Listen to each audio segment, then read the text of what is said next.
नमस्कार मंडळी, मी कल्पना पाटील। आता माझं चॅनल नवीन सुरू होत आहे।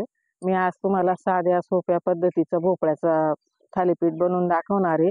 मी आता त्याचे वरचे साल काढून घेते। हे बघा, कारण की साल न काढता करता पण ते हे आता हे बघा पावसाळ्याचं आहे ना, याला फळमाशी टचका मारून जाते। मी याचे साल काढून घेते आता। आणि हे बघा असं खराब निघतं, हो ना।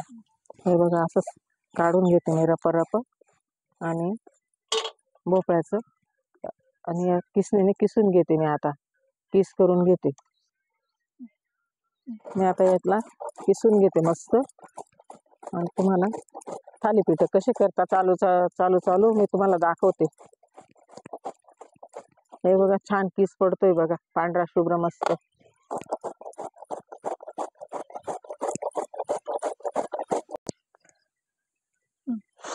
आपला भोपळा किसून झालेला आहे आता।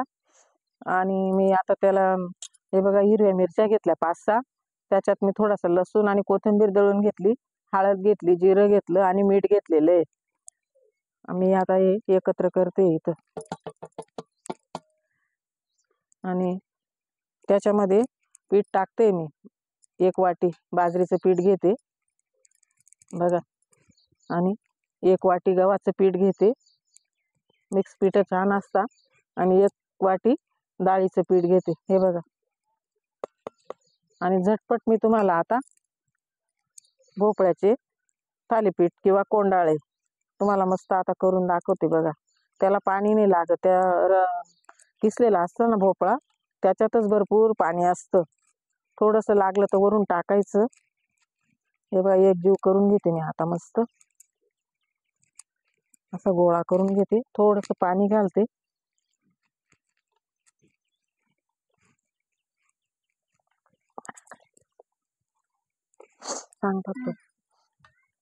पेटवलेलं आहे, त्याच्यावर आहे ना मातीचा तावा ठेवलेला आहे आता मी तापायला।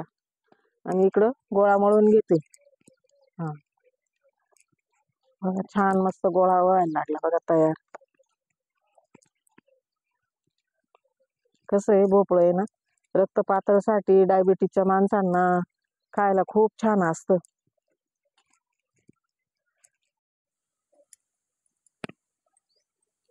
मी आता हा गोळा मस्त भिजून घेतलेला आहे। गोळा नाही करत मी त्याला, थोडंसं मी ना पाणी असं आसटच करते।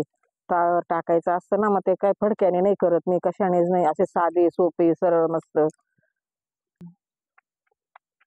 असे थापटूनच करते मी। असा गोळा घेतला का ताव्यावर टाकायचा आणि असं थापटायचं। मी आता थोडंसं तव्यावर तेल घालते, खाली लागायला पण नाही पाहिजे।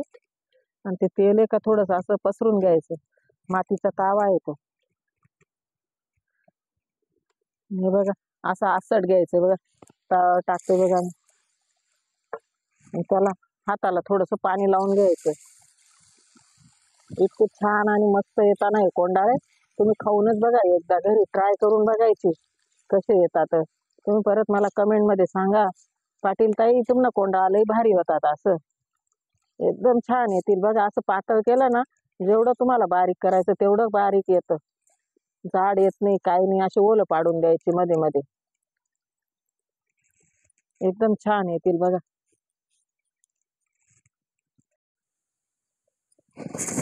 मी आता पलटून देते, खाली झालं असेल ते। हे बघा किती छान झालं बघा, मस्त तांबूस कलर आला त्याला। असं शिजू द्यायचं मस्त, घाई नाही करायची।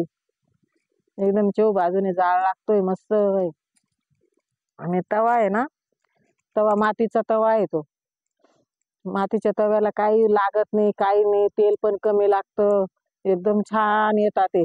खाल्ल्यासारखे वाटतात, पोरांना सुद्धा डब्याला देऊ शकतो आपण। आणि घरचे माणसं आवडीने खाता दह्या बरोबर। पलटून पाहते, हे बघा किती छान शिजलं बघा, ते मस्त झालं। मी आता एका ताटामध्ये काढायला घेते।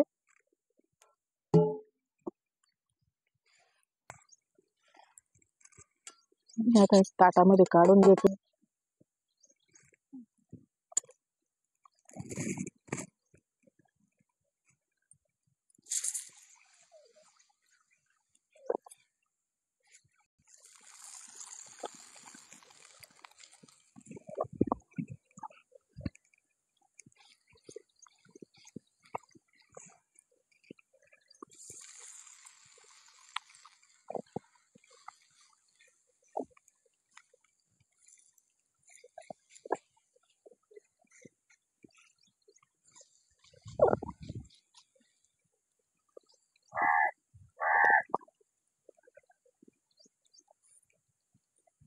नको काय ना.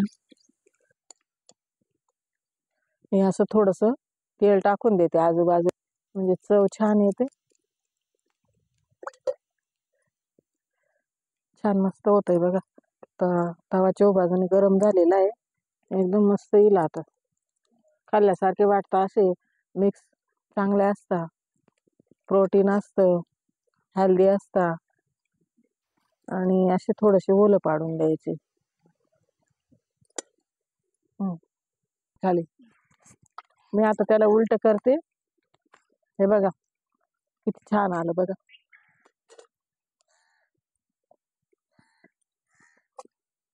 तर एक बाजू शिजली का लगेच खाली काढून घेते. हे बघा किती छान झालं बघा, एकदम मस्त झालं, खुसखुशीत आले बघा. बघा मी आता एका ताटामध्ये काढते, काढायला घेते मी. गरम गरम आहे आणि त्याच्यासोबत दह्यासोबत खा. भोपळ्याचे कोंडाळे दही कसं आलं ते सांगा. चव व्यवस्थित असे किसून कासून केलेले, साध्या सोप्या पद्धतीचे. आणि तुम्हाला कसं वाटतं ते सांगा कमेंटमध्ये.